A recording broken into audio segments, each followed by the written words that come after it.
kind of training that we used to train the Iraqi police was based on our general job knowledge, as well as what we were given at Camp Shelby as far as infantry training, on how to do foot patrols, how to provide cover if you were in a firefight, as well as normal everyday police procedures that we learned while we were in our training.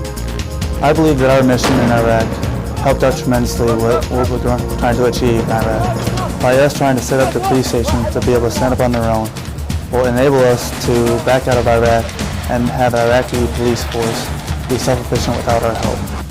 We trained the local police, and then they had the national police, and then the army.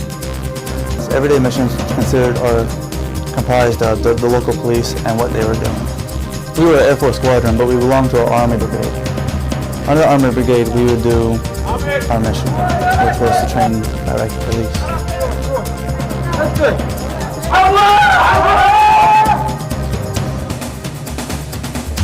We were an Air Force squadron, so in a sense, we belonged to the Army throughout our whole deployment.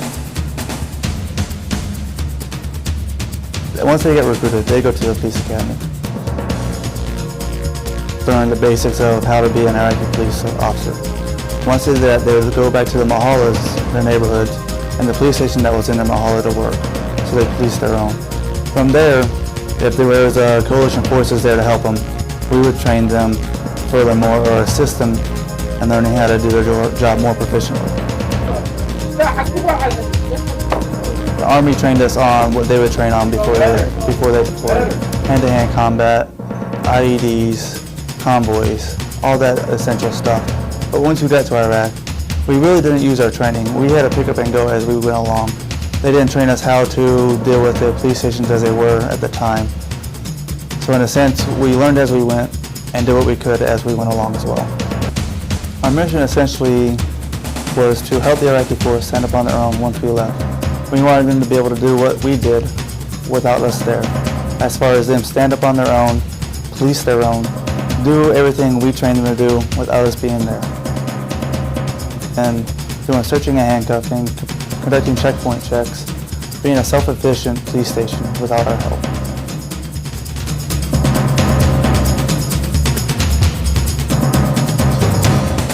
While they're standing in line, we process 5 or 6 at a time, if not maybe more, depending on how fast we're going. While inside, we conduct PT tests, set up folders and records for them, and then also put them in the bats and hide system so we could track them in case they ever got arrested. Most Iraqis would come just because there was not enough jobs in Baghdad. They need jobs to support their families and their living, basic living. There would be thousands of them depending on the recruitment that we were doing that week.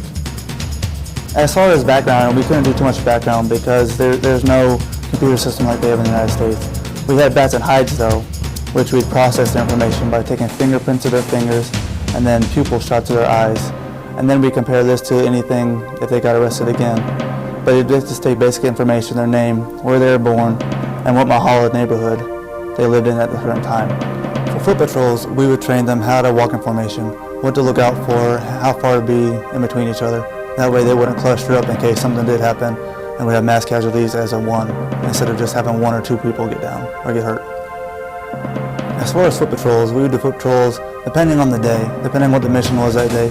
While we went on foot patrols, we'd be just out there showing the community we were out there, showing them that the Iraqi police were out there enforcing the standards, ensuring that the laws were being abided by, and then trying to gather intelligence from the locals. The intelligence we were looking for was on JAM, which is a terrorist association in Baghdad, and also anything suspicious that was going on, i.e. transporting weapons in that could harm coalition forces or the Iraqi police. While on foot patrols, we'd have the Iraqi police in front of us. That way they showed face.